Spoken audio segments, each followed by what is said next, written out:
एक दिन एक छोटे से शाहजादे को खबर मिलती है कि उसकी सल्तनत पर बादलों के पीछे छुपे हुए शैतानी साए का खतरा मंडरा रहा है।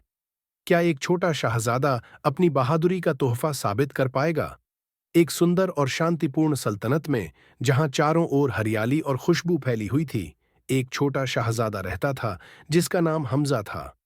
हमजा हर दिन महल के बागों में खेलता, चिड़ियों की चहचहाहट सुनता और महल के बुजुर्गों से पुरानी कहानियां सुनता था। लेकिन एक दिन महल के बुजुर्गों ने उसे बताया कि एक बुरी आत्मा बादलों के पीछे छिपकर सल्तनत पर हमला करने की तैयारी कर रही है। यह सुनकर हमजा का दिल धड़कने लगा, लेकिन उसने ठान लिया कि वह अपनी सल्तनत को बचाएगा, चाहे जो भी हो। हमजा अपनी बहादुरी की परीक्षा लेने महल की दीवारों से बाहर निकल पड़ा और जंगल की ओर बढ़ने लगा।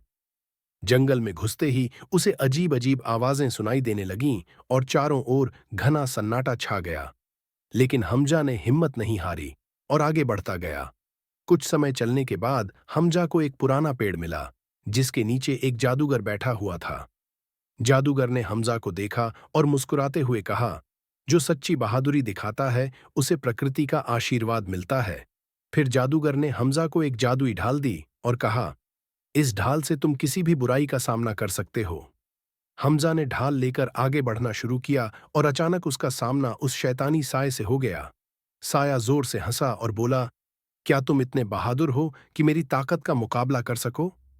हमजा ने ढाल को अपने सामने रखा और कहा, मैं अपनी सल्तनत और अपने लोगों के लिए लड़ूंगा। साया हमजा पर हमला करने लगा, लेकिन हर बार जब वह हमला करता, ढाल उसे रोक लेती। अंततः हमजा ने अपनी बहादुरी से साए को कमजोर कर दिया। साया धीरे धीरे सिकुड़ने लगा और आखिरकार एक छोटे से पक्षी में बदल गया। हमजा ने उस पक्षी को अपनी हथेलियों में उठाया और कहा, तुम्हें भी प्यार और शांति की जरूरत है। हमजा की बातें सुनकर पक्षी के दिल में कोमलता आ गई और वह उसके कंधे पर बैठ गया।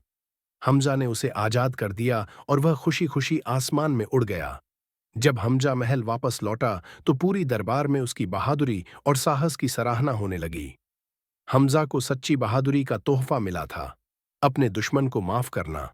यह तोहफा हमेशा उसके दिल में रहेगा और सल्तनत में प्यार और शांति का संदेश देगा।